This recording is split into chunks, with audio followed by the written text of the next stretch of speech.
ജീവിതത്തിൽ കർത്താവ് നമുക്ക് നൽകുന്ന ഏറ്റവും വലിയ നന്മ ആത്മരക്ഷയാണെന്ന് ചങ്ങനാശ്ശേരി അതിരൂപത സഹായമിത്രാൻ ബിഷപ്പ് മാർ തോമസ് തറയിൽ. വിശുദ്ധ അൽഫോൻസാമയുടെ തിരുനാളോടനുബന്ധിച്ച് വിശുദ്ധ കുർബാനയർപ്പിച്ച് സന്ദേശം നൽകുകയായിരുന്നു ബിഷപ്പ്. അതേസമയം പാല അൽഫോൻസ കോളേജിന്റെ വജ്ര ജൂബിലി ആഘോഷങ്ങളുടെ ഭാഗമായി വിശുദ്ധ അൽഫോൻസാമയുടെ കബറടക്കങ്ങളിലേക്ക് നടത്തിയ തീർത്ഥാടനം ശ്രദ്ധ നേടി. പാല അൽഫോൻസ കോളേജിന്റെ വജ്ര ജൂബിലി ആഘോഷങ്ങളുടെ ഭാഗമായി വിശുദ്ധ അൽഫോൻസാമയുടെ കബറിടത്തിലേക്ക് നടത്തിയ തീർത്ഥാടനം ശ്രദ്ധേയമായി. 1964 400 വിദ്യാർത്ഥികളുമായി ആരംഭിച്ച ഈ കലാലയത്തിൽ ഇന്ന് 13 ബിരുദ കോഴ്സുകളിലും 7 ബിരുദാനന്തര കോഴ്സുകളിലുമായി 1500 വിദ്യാർത്ഥികൾ പഠിക്കുന്നു. അഭിമന്യ Mar Joseph പള്ളിക്കപ്പറമ്പിൽ, Mar Joseph Kallarangatt, Mar Jacob Murikkan എന്നിവരുടെ പൈതൃക പരിപാലനയിൽ വളർന്ന ഈ കലാലയത്തെ ഏറിയ കാലവും നയിച്ചിട്ടുള്ളത് അൽഫോൻസായുടെ തന്നെ മക്കളാണ്. ഇവിടെ സേവനം അനുഷ്ഠിച്ചിട്ടുള്ളവരും ഇപ്പോൾ സേവനം ചെയ്യുന്നവരുമായ അധ്യാപകരിൽ ഭൂരിഭാഗവും അൽഫോൻസീൻസ് ആണ് എന്നതും ശ്രദ്ധേയമാണ്. സാമൂഹിക ജീവിതത്തിന്റെ എല്ലാ മേഖലകളിലും ഒരു അൽഫോൻസീൻ സാന്നിധ്യം കണ്ടെത്താനാകും എന്നത് ഏറെ അഭിമാനാർഹമായ നേട്ടമാണ്. അതിനാൽ തന്നെ 60ന്റെ നിറവിലായിരിക്കുന്ന അൽഫോൻസ കോളേജിലെ 500-ൽ പരം വിദ്യാർത്ഥികളും അധ്യാപകരും അനധ്യാപകരും ചേർന്ന് നടത്തിയ തീർത്ഥാടനം വലിയ പ്രാധാന്യം അർഹിക്കുന്നു. വിശുദ്ധ കുർബാനയിലും ജപമാല പ്രദക്ഷിണത്തിലും വിദ്യാർത്ഥികൾ ഭക്തിപൂർവ്വം പങ്കെടുത്തു. നമ്മുടെ പ്രാർത്ഥനകൾ ദൈവേഷ്ടപ്രകാരമുള്ളതാകണമെന്ന് ചങ്ങനാശ്ശേരി അതിരൂപത സഹായമെത്രാൻ ബിഷപ്പ് മാർ തോമസ് തറയിൽ വചന സന്ദേശത്തിൽ വ്യക്തമാക്കി.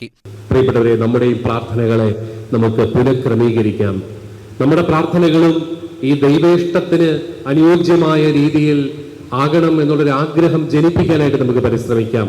അങ്ങനെയാകുമ്പോൾ നമ്മുടെ ലക്ഷ്യങ്ങൾ മാറും. നമ്മുടെ പ്രാർത്ഥനയുടെ തന്നെ വിഷയങ്ങൾ കുറച്ചും കൂടെ വിശാലമാകും.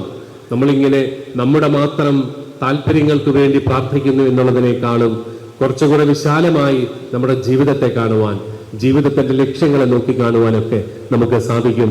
അത് നമുക്ക് വലിയ കരുത്തായിട്ട് മാറും. കുരിശുകളെ നേരിടാനുള്ള ശക്തിയാണ് പ്രാർത്ഥനയിലൂടെ നമുക്ക് ലഭിക്കുക. ഈ ലോക ജീവിതത്തിൽ കുരിശുകൾ ഒരിക്കലും ഒഴിവാക്കാനായിട്ട് സാധിക്കില്ല. അതിൽ നിന്ന് ഒളിച്ചോടുകയല്ല, മറിച്ച് അതിനെ നേരിടുകയാണ്, അതിനെ സ്വീകരിക്കുകയാണ് ഏറ്റവും കരുണീയമെന്ന് അൽഫോൻസാമയുടെ ജീവിതം നമ്മളെ പഠിപ്പിക്കുന്നു.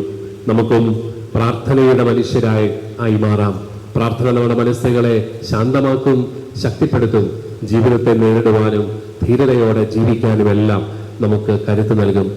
വിശുദ്ധ അൽഫോൻസാമയുടെ കബറിടത്തിലേക്ക് തീർത്ഥാടനം നടത്താൻ സാധിച്ചതിനെക്കുറിച്ച് വിദ്യാർത്ഥികൾ ഷെക്കേന ന്യൂസിനോട് പ്രതികരിച്ചു.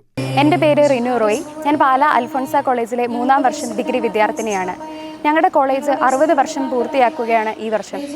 ഞങ്ങളുടെ പ്രിൻസിപ്പളായ ഷാജീച്ചൻ ഞങ്ങളുടെ ആത്മീയപരമായ വളർച്ചയ്ക്ക് വളരെയധികം പ്രാധാന്യം കൊടുക്കുന്നതാണ്. അതുകൊണ്ട് അനുദിനം ഞങ്ങളുടെ കോളേജിൽ വിശുദ്ധ കുർബാനയും നടക്കുന്നുണ്ട്. അൽഫോൻസാമയുടെ നാമത്തിലുള്ള ഞങ്ങളുടെ കോളേജ് ഈ 60 വർഷം ആഘോഷിക്കുന്ന ഈ വർഷത്തിൽ തന്നെ ഞങ്ങൾ അൽഫോൻസാമയ്ക്ക് നന്ദി പറയാനായി കോളേജിൽ നിന്ന് 300ഓളം വിദ്യാർത്ഥികൾ റാലിയായി ഭരണങ്ങാനം പള്ളിയിലേക്ക് വരികയാണ് ഉണ്ടായത്.